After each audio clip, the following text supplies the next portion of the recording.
Are you interested in being able to create the best content for your clients? If so, stick around because my next guest is sharing all about creating amazing content for your clients. Welcome back. If you're new here, I'm Jen Vasquez. I'm a Pinterest marketing strategist who brings in other Pinterest experts on all subjects so that you can take action and grow your business. And if that sounds like something you'd be interested in, definitely subscribe either on YouTube or our podcast so that you're notified every time that we release a new interview.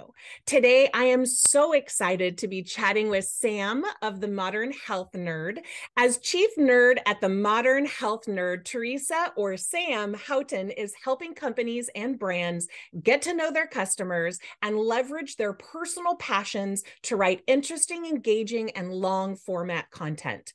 Sam is a graduate of both the Bauman College Nutrition Consultant Program and the T. Colin Campbell Center for Nutrition Studies Plant-Based Nutrition Certificate Program, and uses this expertise to bring a unique perspective to written content.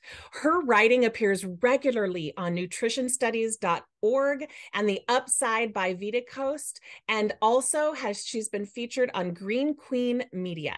She has been a guest on the Vegan Stories podcast, Vegan Visibility, the Protein X virtual coffee series, and also Eat with Mark Samuel.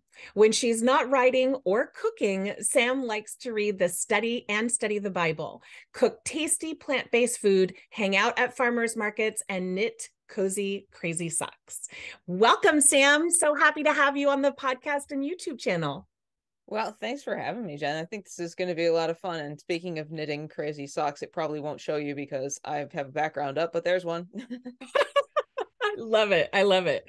Well, I always like to start off because I think it's so fascinating how people get from one thing to their current business. So I'd love to find out what jobs came before this business and then share a little bit about your business.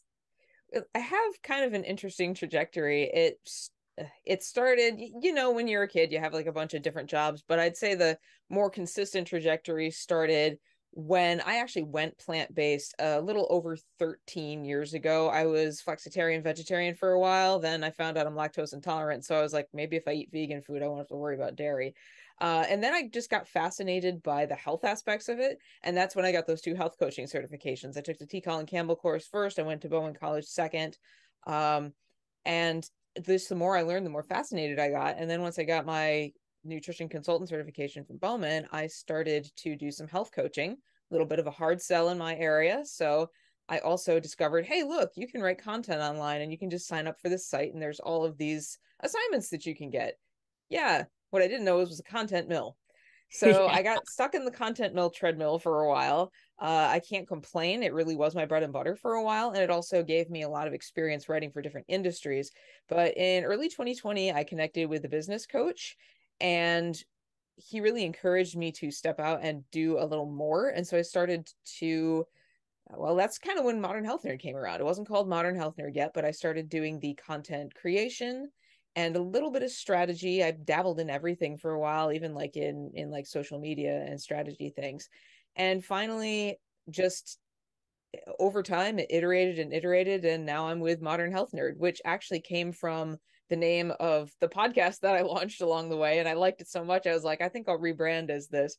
So that's how I got where I am today. And I work, up till now, have worked largely with brands and companies that serve the spaces I'm familiar with, like plant-based and functional and like the better for you snacks.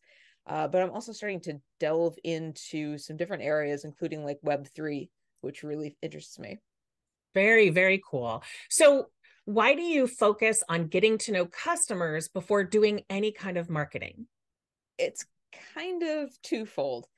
One is it's a mistake I see brands make a lot, where and I can't blame them, because if you look at the internet, there are so many content marketing best practices out there.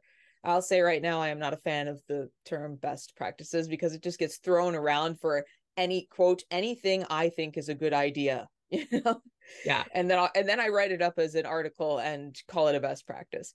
They read so much of that, and they get inundated with that, and they think, oh, I have to do all of the things. And so they try to do everything, and they just can't, they don't have the time to do like one thing really well, or any of these things really well. And in order to know which things you actually should be doing and what you should actually be spending your time on, you need to know who your audience is, where they are, and really what their lifestyles are like and how they think. And you might find out that, and often you find out, you don't have to do all of the things. Maybe you have to do maybe 1 to 3 things and do it really well, focused on those people based on what you know about them. And when I say know about them, I mean like know them like they were your friends or people in your, closer network. Yeah. So share how getting to know your customer will actually make marketing easier specifically. Know how to talk to them. If you know how they think, if you know what they want, if you know what they are struggling with, if you know the questions that they ask, you don't have to guess. Now, with that said, marketing is always, especially content marketing, a little bit of the let's throw everything at the wall and see what sticks game. That will always be that way a little bit. There's no such thing as a I call magic that formula. research. Yes, Research. exactly. Exactly. That's it's research, and it's also iteration. I Yeah. mean, talk about like being in Web3, and the entirety of Web3 is iteration.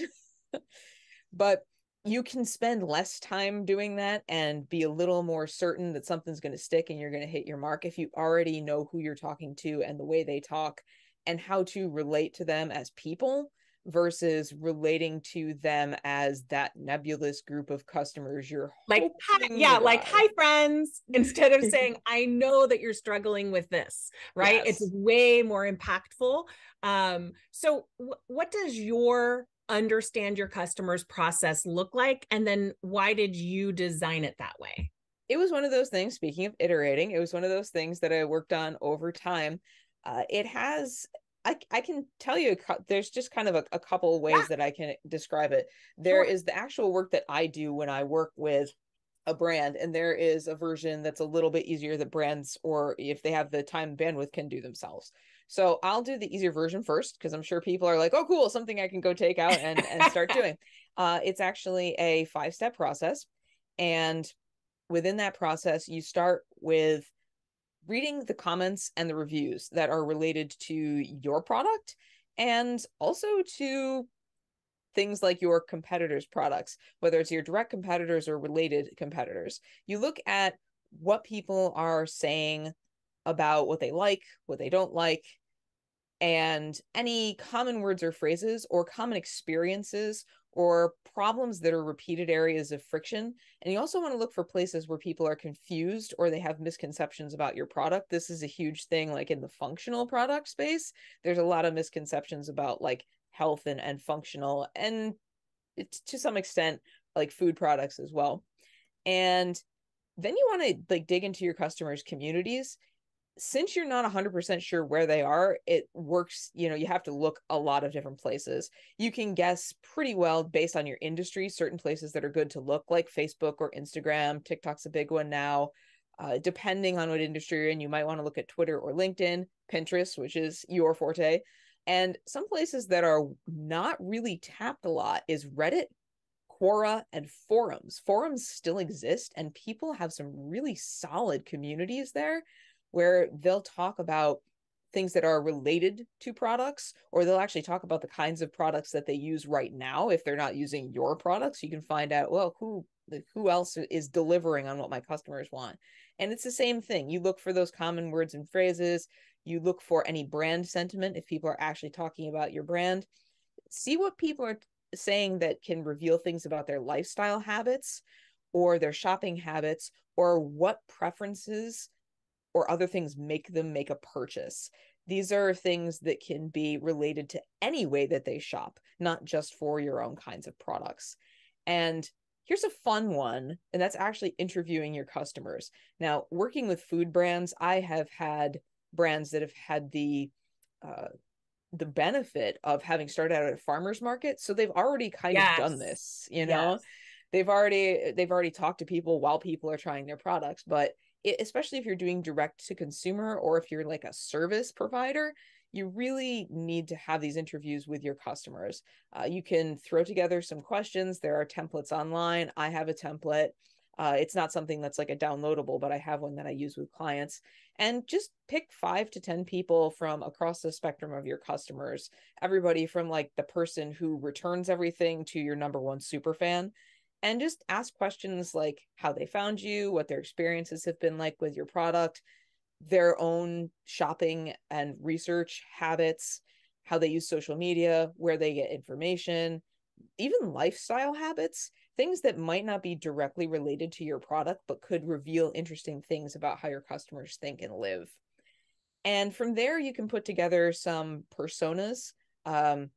I like to go with psychographics rather than just demographics, where you actually write down things about people's values, desires, their goals, their Yes, opinions, I would all of agree those with that. things. Mm-hmm. Yeah. You can do the same thing when you're doing a customer journey map.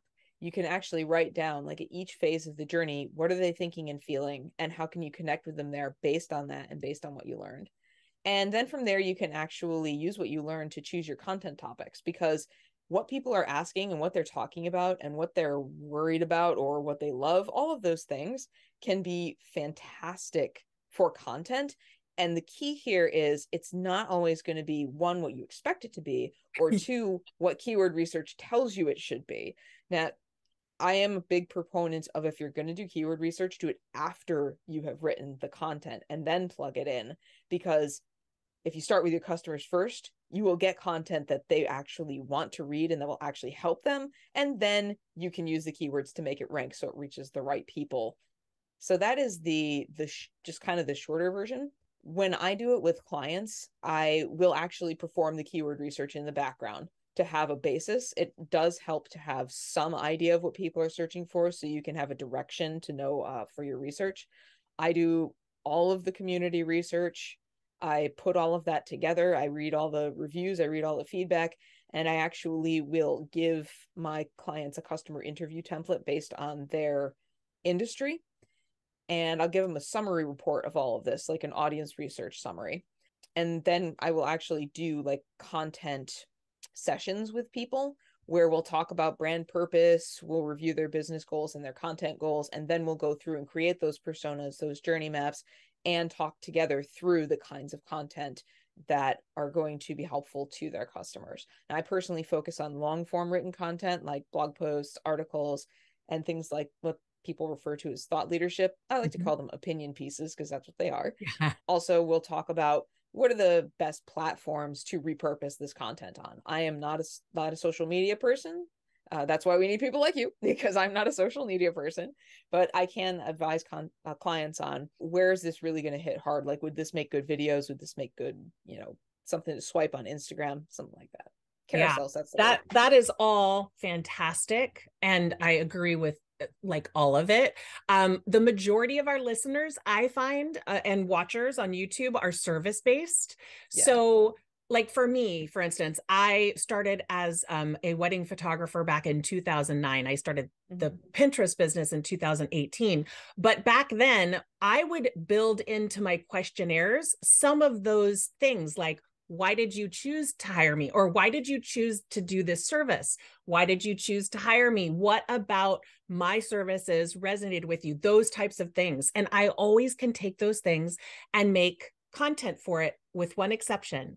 If there's a client I didn't enjoy working with, I'm not going to take into consideration their stuff, right? We oftentimes will look on Google and things like that. We're going to see a plethora of stuff, but maybe not like our ideal client. So, what are some questions that we should really be asking ourselves to narrow down to our ideal client?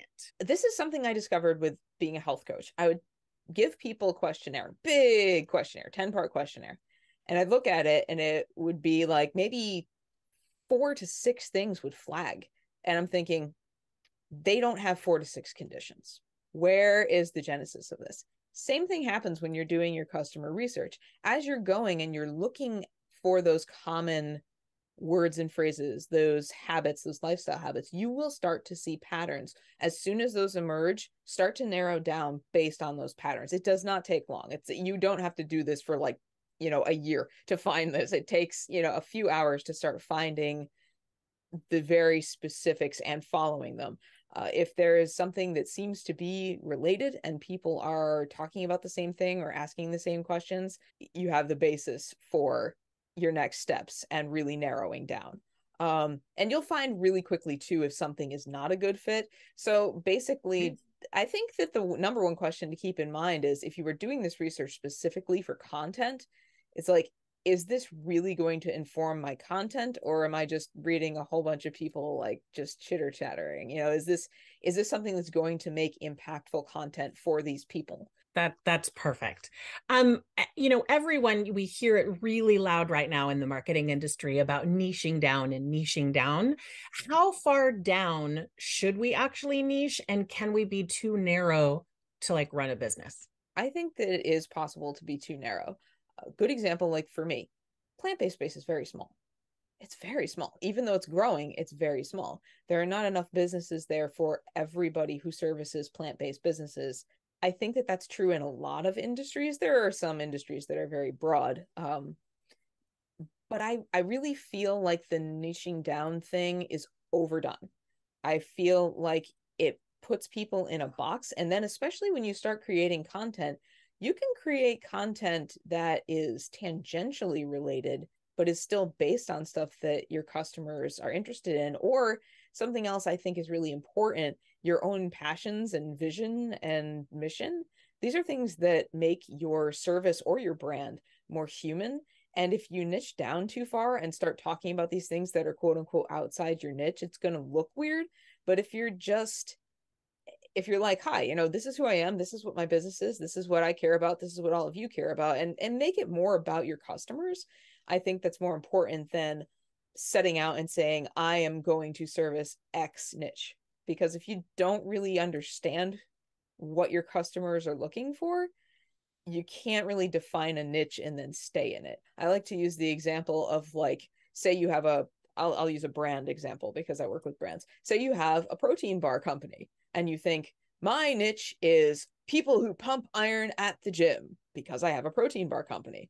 You do your customer research and you find out, nope, your niche is busy moms who grab your protein bar on the way out the door Yes. because they don't have time for breakfast. So if you put yourself in this little niche box and find out you're totally off the mark, you're going to have to rebrand, you're going to have to redo everything. So just don't put yourself in too much of a box. Don't try to serve everyone, but don't try to serve like the 3 people who live in that one house down the street either. I would agree with that. What 3 things do you think, and my listeners and watchers really love this information because it just gives more ideas out there. What 3 things have helped you grow your business? And it could be tools, advice, really anything. I'd say the first thing, the catalyst, was getting a business coach. That kind of happened organically. I think that was one of those divine intervention things. I was looking for places to do more content writing, and I came across this person who actually had a coaching business for people who wanted to do like content and servicing and things. So business coach, somebody who is enthusiastic and creative, who is also patient, who knows the space, and who will be able to both encourage you and bring you back down to earth as needed. My business coach was one of those people who, when we got on the phone, I got off and I was like, yes, I can do this. Because I tend to be one of those people who's like, I can't do this, I need to make it perfect. I'd say the second, let's see, that was the biggest one. Yeah. The second thing was networking. I am not a big social media person, and I have never been a big networking person. But early on in the business, for me, and I think for a lot of service providers, I used LinkedIn to connect with people, to find other people in the industry, and to like do outreach. And I have been able, and also through my podcast, honestly, I was able to network with people, and I have been able to build this network.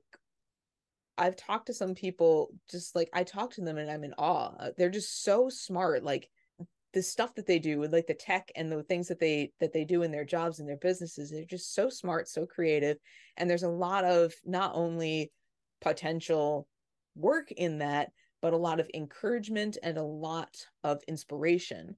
So whatever industry you work in, however your industry networks, even if you think you hate networking, just go out there and look at it more like I'm going to make a bunch of really cool friends. Whether I get work from this or not right now, I'm going to make a bunch of really cool friends because you will. And you will get work out of it too. And I think when people think of networking, they only think of big, large groups of strangers. And you can actually just find somebody. If you are online a lot and you see somebody online that really inspires you, you can just have a quick 15-minute coffee chat with them. It does not have to be this big, elaborate thing. Awesome. And your third? Well, I don't make any secret of the fact that my business runs on prayer, honestly. Every week I have like a 1 hour prayer session just for my business. I picked this up from a podcast I used to listen to. She called it Business Meetings with God. And I thought, why am I not doing this? It's like because I've been a Christian for like 12 years, and I'm like, why am I not doing this? So I started doing that, and also when I do that, I take notes of anything that I have been thinking about. So it kind of serves a dual purpose. I pray about my business and get direction, and anything that's just been going on and on and on and on in my mind about the business or things I've been thinking about gets written down. So it's sort of a process of being able to sort things out, get direction, and be sure that I'm on the right track. Because for me, I want to do what God wants me to do. I don't want to be like running off in a bunch of different directions. So that for me is like the third one. Yeah, I think everyone has different, obviously beliefs and things like that. But whether it's prayer or meditating or even quiet time, like sometimes I'll have the longest car rides and I'll get the best ideas from that time. So like, I feel like prayer, like meditation and, quiet time or time by yourself, it makes you go sort of introspective, and it is so helpful and beneficial for your business. I would totally agree with that. Well, before we get to the gift that Sam has so generously shared with all of our listeners, tell everyone briefly about your services that you provide in case anyone listening is like, I want to work with her. Well, I do that understand your customers thing. That's like a one-off service. And the other major service that I do is long form content writing. I can do one-off projects or monthly retainer projects if you need, X amount of content pieces per month. I primarily have worked with like health focused business, but like I said, I'm dabbling in Web3 now. I've worked with like business finance companies, and I'm the modern health nerd for a reason. I am totally into learning new stuff and doing deep dives into just about anything. I love it. So tell our audience about what exactly it is that you're sharing, what you're giving to everyone. Well, I have my Target Your Messaging workbook, which is 5 questions to help you understand your customers. And then, as we were talking about, save time on marketing. It's a quick workbook that it's a fillable PDF. You can download it. You can go through it in, I would say, definitely set aside an hour or two just to really think about it. It doesn't take an hour or two to fill out, but like you were saying, you really want to be introspective about these questions. So it's going to help you market your brand to customers who actually share in your vision and your mission. It's going to help you communicate the beliefs and values that attract your customers. And it's going to help you to position your product in a way that's going to stand out to them. And we were talking about niching. Well, this will help you narrow the focus of your marketing to the customers that are looking for products like yours. It's a good starting point if you haven't done this kind of research before, and it's a good way to reorient yourself if it's been a while since you've done something like this. So yeah, I have a couple of those types of things as well. And what I always say that's really helpful to get the most out of these types of documents is to even maybe print it out and put it on your desk. Like, read all the questions, answer the ones that instantly and then leave it on your desk. So as you're working over the next week or so, those things it'll be ruminating within your head if you're reading those questions every day, and it'll start to come to you. So I know a lot of people say, I don't have time for forms and I don't have time for things like this. But I think, and to your point that you've made this whole podcast and YouTube video, is that knowing your customer will not just make it easier to do marketing, because marketing can be hard, but it'll take less time and it'll be way more enjoyable. So I appreciate that. Thank you so much for your time today. I really appreciate it. And what's the best way for people to get in contact with you in case anyone wants to take this conversation further? You can visit my website at modernhealthnerd.com. And you can also email me directly, Sam, SAM, at modernhealthnerd.com. And I'm off all the socials, so you will not find me there. Yeah, I will be putting all those links down below. And if you found some good information out of this, I would really love if you would, subscribe or leave a review on the podcast, because we are really trying to reach more people, more female marketing people or female business owners that need help with marketing. So definitely go out there and do something good for your business. One of those things should be to snag Sam's gift and actually take action on it, because we can get educated all day long, but if we're not taking action, we're not actually moving our business forward. All right. Have a good day. Bye.